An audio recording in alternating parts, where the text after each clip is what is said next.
All right, so we have attached piece number 3 here. You can see we pressed it, so we're now flat. If I flip this over, you're going to see that the next piece we're going to attach is piece number 4. Okay, so I'm going to flip that over again. And I've played around with this a little bit to make sure I'm helping you with the correct placement of the fabric.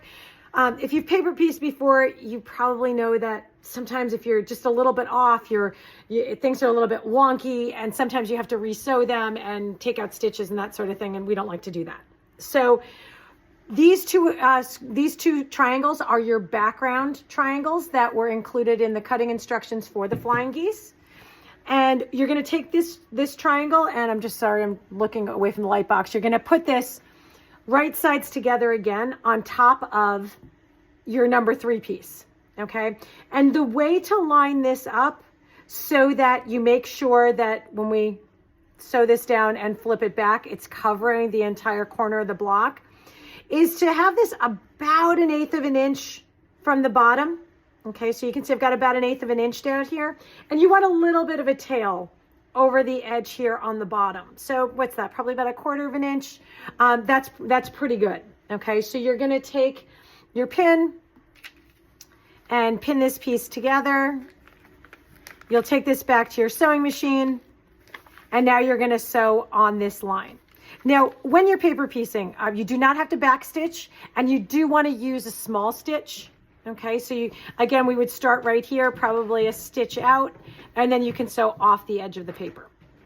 Okay, now once you've done that, I have one finished here.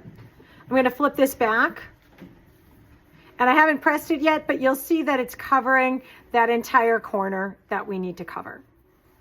Okay, so I'm going to turn off the video and come back in just a moment to line up piece number 5 and show you exactly where that needs to be. Okay, so I have attached my number 4 piece here, and the only thing left is my number 5. So we're going to follow the same process. We're going to turn this over. The seam allowance on this one is rather big. I think I might have cut my strip a little bit larger. If you're familiar with paper piecing, you can absolutely fold that back as you do and then trim that down. So that's only 1/4 of an inch. If you need more information on that, or you're having any trouble, please feel free to come to our support group on Thursday nights, second Thursday from 5 to 8, or the second Saturday from 9 to 12. And I can talk to you about how to do that. But for the purposes of our demonstration, we're going to pretend that this is only 1/4 of an inch here. And if you cut the pieces as directed in the cutting instructions, you should have approximately 1/4 of an inch here, so you don't have to worry about that trimming. But again, we want to make sure that we place our triangle appropriately so that it will reach the outside of these lines right here to make it large enough.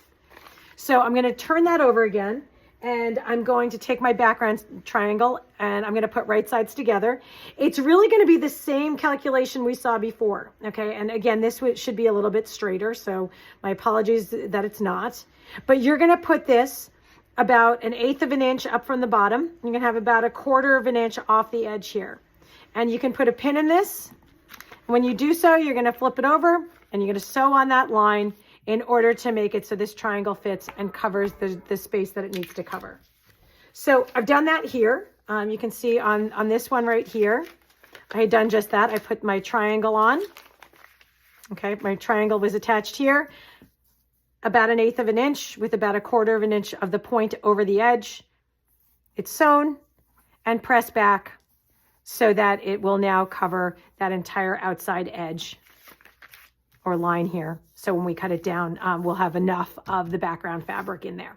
Okay, now I'm going to stop this video because we're going to use the next one a couple of times, but we're going to link this to trimming this piece, which is very important. So please stick around for a moment to talk about trimming when you're paper piecing.